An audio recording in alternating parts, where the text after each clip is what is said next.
Kathy Lanzalaco here with another episode of Inspire Careers Spotlight on Careers, the video podcast series where I bring you best-in-class career information from all over the career management space to help keep you up to date and help you advance in your careers. And today I am here to turn over the paradigm of job search. As a career coach, I'm going to tell you some shocking things that maybe no other career coach is going to tell you about how to get ready for a job search. I hope I shake up your world today, and I anticipate it's going to make a difference in your job search as you look forward to 2025.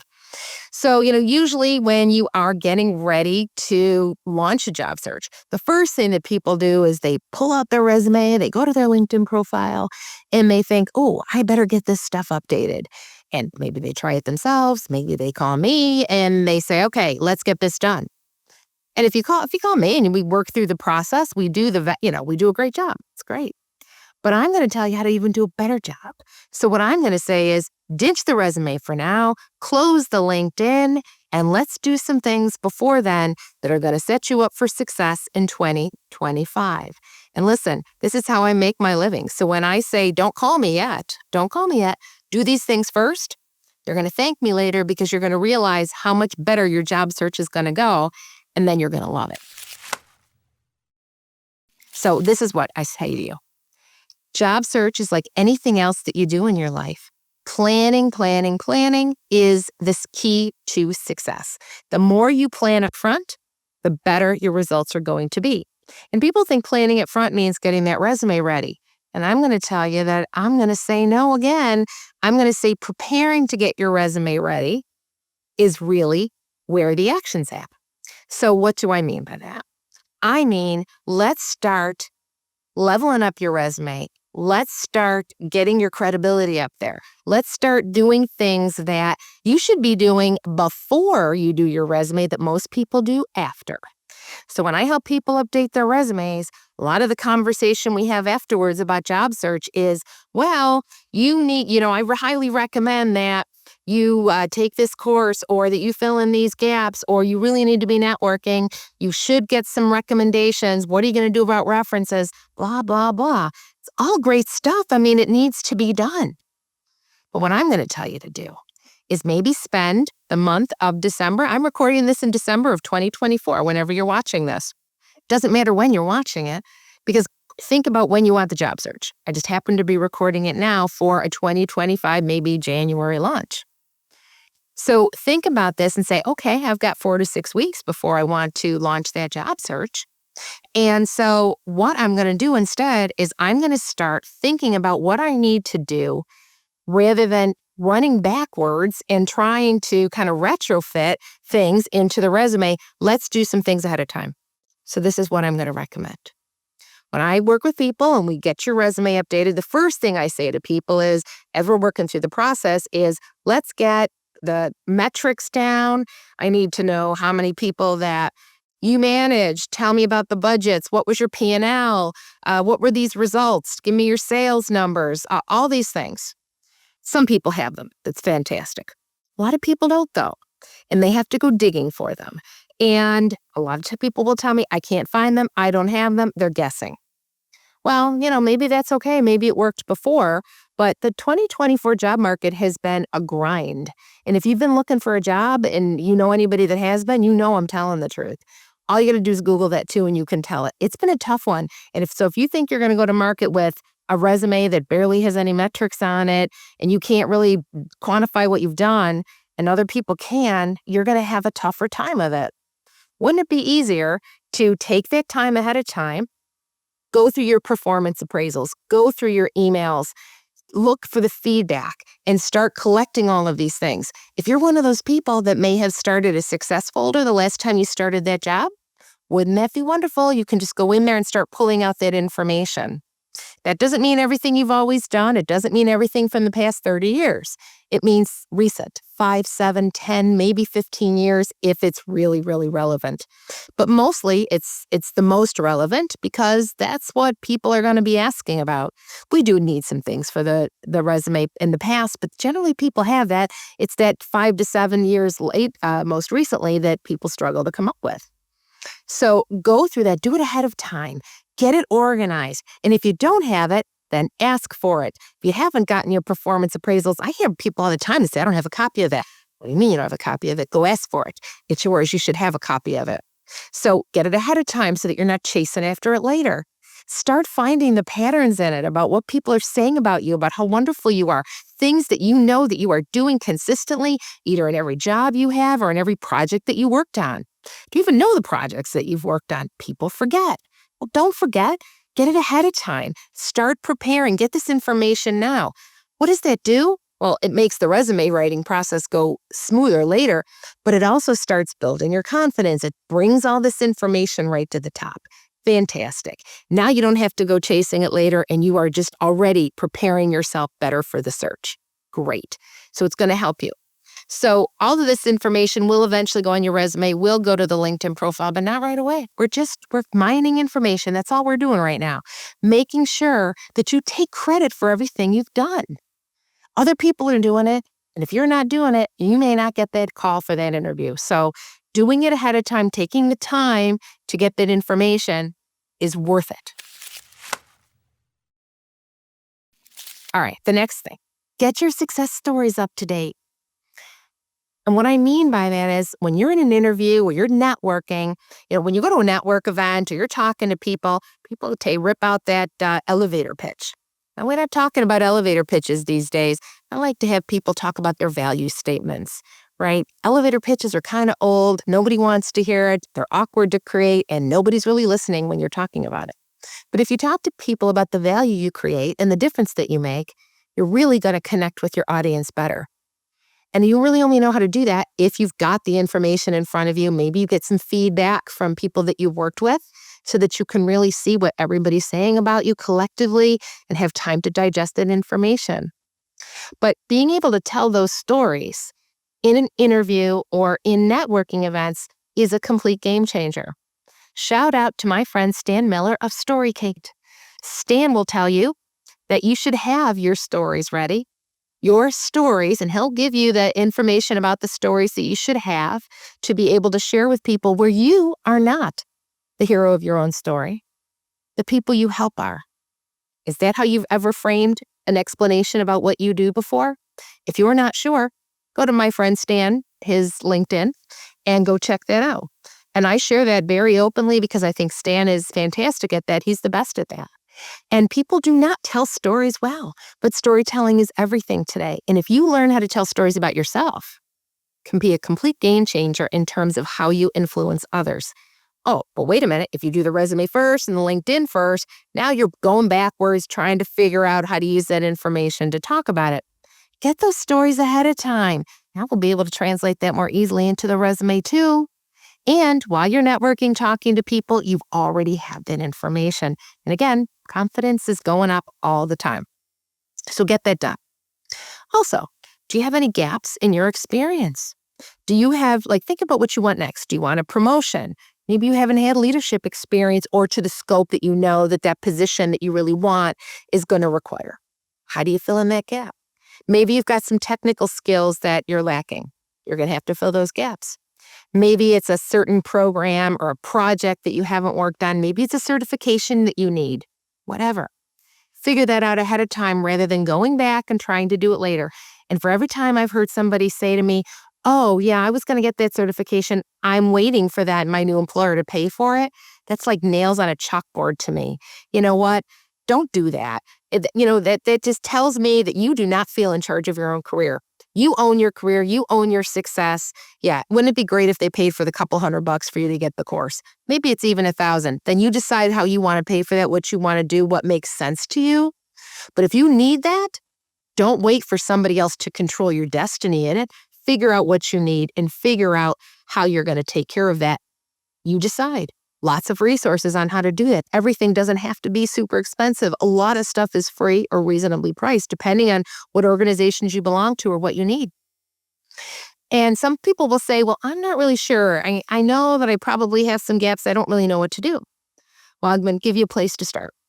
Pull 5 to 7 job postings that you're interested in for the next step. Go across them and look and see the skills competencies, whatever they're looking for across there, and find the commonalities and say, oh, and out of these 5 jobs, 3 of them are asking for this and I don't have it. Out of these 7, 5 of them are asking for this and I don't have it. There's your gap. Easy as that, really, truthfully. Don't make a bigger deal out of it than it is. You can test that as well by checking out some other job postings. Go to your own company and look at the job postings or the job descriptions about people and validate that. Check your industry information and see if that's the case. But that's really the best way to do it. You can do it digitally, you can do it manually and go through them. But close those gaps before you get them on your resume and then say, oh, gee, I haven't had any training in 6 years, 10 years. Didn't even realize it, how fast the time goes. Do it ahead of time. That way, when we go to put it on your resume, it's already there. You don't have to chase it and start going back. Because now you're in a hurry to start the search. You're excited and you're ready. Oh, I have to start now and go take a course. I have to get the certification. I'll do that. No, you're not going to do it. So go ahead and do that ahead of time. How about boosting your credibility? If you're someone who really wants to advance in your industry or maybe move into a new industry, sometimes, you're going to have to be able to develop a reputation where you're going to be able to influence people and people want to hear what you have to say. So how can you do that ahead of time if maybe you don't have that experience yet? How about writing articles, contributing to articles in your industry? How about being on a podcast, being a guest on a podcast to share your subject matter expertise or your thought leadership? How about commenting on the posts of others on a routine basis on LinkedIn? Even something like that is super helpful. But pushing the envelope a little bit to do something other people are not doing, which is writing those articles, submitting it for publication. I don't mean writing a thesis, 900 pages. I mean brief articles. Think about the magazines, the digital stuff even that you subscribe to. They're always looking for people to contribute. Podcast guests, unless you're Joe Rogan, people are looking for guests. So Google them, go on LinkedIn, see who has podcasts. Who do you listen to? Wouldn't that be great for you to write to somebody in your industry and said, I have listened to every one of your podcast episodes for the past 5 years. I know what your audience is looking for because I have learned from it and I have just gained tremendous value. I'd love to be a podcast guest for you. Ooh, wouldn't that be great? Oh, now I got something fabulous to put on your LinkedIn, fabulous to put on your resume. Oh, now you have something to share in an interview or in a leave behind packet. Oh, people are hearing your voice, they're seeing your face. How about being on a panel interview, a panel at a conference? All of these things are great for increasing your credibility. Do them ahead of time. We can put them on your information rather than you go into follow up and go tracking it later. Getting recommendations on your LinkedIn profile. I see LinkedIn profiles every single day where the last recommendation they have is from 2009. You might as well take it off. It doesn't mean anything if it's 16 years old. It just doesn't. So ask for them now. Get them updated. And people will say, well, doesn't it look funny if I'm getting 5 of them within a month? No, it doesn't. It means you're preparing for your job search. But people out there will say to me, but wait a minute. I don't want my boss to see that. Maybe my boss is going to know I'm looking for a job search. You know what? Or I'm looking for a job. I'll tell you what, your boss isn't looking. Probably not. They really are not as interested as you think they are. But if your boss does come to you and say, hey, Sue, I see that you've got 5 recommendations on your profile. Are you thinking jumping ship? Maybe that's an important conversation that you should be having with your boss. But I've yet to hear anybody that has ever said that, has ever come to me and said, you know what, Kathy, my boss questioned my LinkedIn profile being updated. I got new recommendations and I got called out on it. And listen, on my website, inspirecareers.com, I have a blog about that. It's about a year or so old. And it's what comebacks. And when people say, oh, you've updated your profile, oh, yeah, I've got some great comebacks for you. So check that out. And it's a great way to respond to people. But honestly, it just never happens. Get those recommendations now so you don't have to chase them later. And then you can also use those recommendations. You can use those people as references for you too when you have to actually hand in a reference sheet for the job interview. Volunteer for industry organizations to boost your credibility, meet more people. You need to start networking because 85% of jobs are gotten through networking.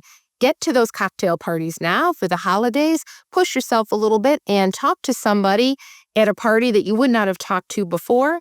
Maybe talk to somebody in line. If you're standing in line, you got the tons of stuff in your arms. Somebody's behind you. They're bored too. You never know where that next opportunity is going to come from. Stop thinking it always has to be at a big event and it has to be, dressed up. You never know. But really doing it intentionally too, saying, okay, what parties or events or seminars or whatever is my industry holding? Get those on the calendar, get a couple done the month or so or 2 months before you're going to launch that job search. Now you've got some things to put on your resume rather than saying, oh, now I have to go back and I have to do it. Get that done. You can get a lot of leadership experience, managing people experience, budgeting, all kinds of stuff from volunteer experience if we can draw that line. Now, if you just love puppies and you want to go volunteer at the SPCA and just cuddle with them all day, run amok. But it probably doesn't have a place on your resume. But if you want to do something else from a fundraising standpoint or managerial standpoint, managing their volunteers, now there's a place for that probably. So you just have to think about it and be strategic about your volunteer activities. Do anything you want, do stuff you love. But if you can combine doing something you love with something that's going to give you additional experience and be able to use it for the job, winner, winner, chicken dinner. That's great. The other thing is get that headshot updated. People come to me for their LinkedIn profiles. We update their content only to see that they have a 10-year-old picture. And now I have to try to recommend a photographer for them, or they got to try to figure out how to use an AI program, or people don't have any profile picture at all, and I have to convince them about why they need one. Don't do that. Don't be that person. Get it done ahead of time. And you say, well, I don't want to do that. I don't know about AI and I really don't want, I've never had my picture taken. I'm uncomfortable. You know what? Ask for Christmas, for Hanukkah, whatever holiday you celebrate, for your birthday. Ask for a branding session with a professional photographer. 1 hour doesn't cost a lot of money and it can be a complete game changer. No selfies, folks. No crop pictures at your sister's wedding. Get something that really reflects the best of you. And if your picture is more than 4 or 5 years old, get rid of it. If you've gained weight, lost weight, changed your hair, probably time to fix it. If people wouldn't recognize you, if you don't recognize you, it's probably time to update it. Major, major confidence booster too. It just puts you in a whole different feel and light. That does not mean, again, that you have to spend big bucks on this, but it can be a real wonderful way for you to boost your confidence, feel great about yourself, and put your best foot forward. Not only can you use it on your LinkedIn, but you can use it for professional biographies. You can probably use it for stuff at work, your current job, or your future job. All kinds of stuff. Get that done ahead of time rather than doing it later. There's a lot of things that you can do to set the stage for the resume and the LinkedIn, which we will do eventually, but not today. That's what I'm trying to tell you. Preparation is the key to success. If you are thinking about a job search and you're saying, well, I don't know, it's been a long time. I'm not sure what I have to offer. I'm not sure if I can make the same money. Well, you know what? Go to places like salary.com, payscale.com. Start looking now about what those things are paying. Ask your friends. Try to figure that out. Think about negotiating salary now. If you've never negotiated your salary, don't wait till you're in an interview and have a job offer and then say, oh, I've never negotiated. I don't know what to do. No, just take a free online course. Come work with me. There's a lot of things that you can do. You don't have to pay for anything sometimes. You can go to LinkedIn Learning and just take a course about salary negotiation. It's a place to start. But don't wait until you're in that situation. You can do it ahead of time. All these things can happen ahead of time so that when you are ready to launch the search, all the housekeeping stuff, all the stuff that kind of gets in your way afterwards that you think should be already done, that mentally is not, that will hold you back. So getting these things done ahead of time, laying out good karma. How about this? So people don't like to network. They don't like to ask for favors because they feel uncomfortable. Well, if you start doing things for other people, you won't feel as uncomfortable asking. And I don't mean quid pro quo, I do for you, you do for me. But lay out some good karma to people. Help people without being asked. And then when you go to ask, you won't feel guilty because you've done it for others. It's kind of smarmy. It's kind of nasty when you just ask and you don't help others. No wonder people aren't getting back to you. right? I mean, I get that. But start doing it early. Start reaching out to your network. That old saying about dig your well before you're thirsty. Now is the time to be doing that, not after the resume's done, not after LinkedIn's done. Don't. You're going to do it then, but get it done now. It's so much easier later. So pulling this all together, resume, LinkedIn, you need them. They're still the game today.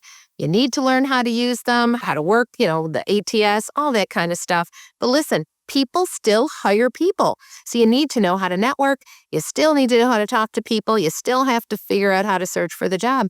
Starting these things ahead of time is going to make it easier for you, and the outcome's going to be better. How much time do you need? 4, 6, 8 weeks? Depends on how long it's been since you've searched for a job before. When's the last time? I don't know. How much work do you have to do? I don't know. But there's some things that you can do ahead of time. As I said, I've just given you some great examples, and there really are limitless ones too that you can do. But doing the work before you need it. Look, think about this. You're going to go sell your house. You don't put the sign up in your yard and then start painting. You start giving it a fresh coat of paint. You start cleaning out the gutters. You do whatever it is you need to do before you put the sign on the lawn. That's marketing. That's what a job search is. You're marketing yourself for the next stage of your career. So treat yourself the same way that you would treat any other process in your life. Prepare, do it ahead of time, set yourself up for success, and you will never regret it. Then we'll do your LinkedIn. Then we'll do your resume. But not now. Put that stuff away and get this done first. All right, so we're going to leave it there today. And in the meantime, I encourage you to subscribe to our channel here so that you're notified whenever we drop our new episodes. And go ahead and check out my friend Stan Miller because he's fabulous with telling stories. Listen, if you're not really sure how to keep on track for these things too, let me know. I'll send you a job search calendar. Just email me, ping me on LinkedIn. Job search calendar, you can even do the same steps for that without formally launching the job search. As long as you have a plan, that's all you really need. So let me know if I can help. All right? In the meantime, if you're watching this before the end of the year, enjoy your holiday season. Take time for you. Put your best self forward. Make sure you take time to rest, rejuvenate, and enjoy your families. But also recognize that there's some things that you can get dual benefits from. And try to do all those. Try to do that and try to get the best out of it. But at the end of the day, you know what's best for you, so take care of you. And until we meet again, live inspired.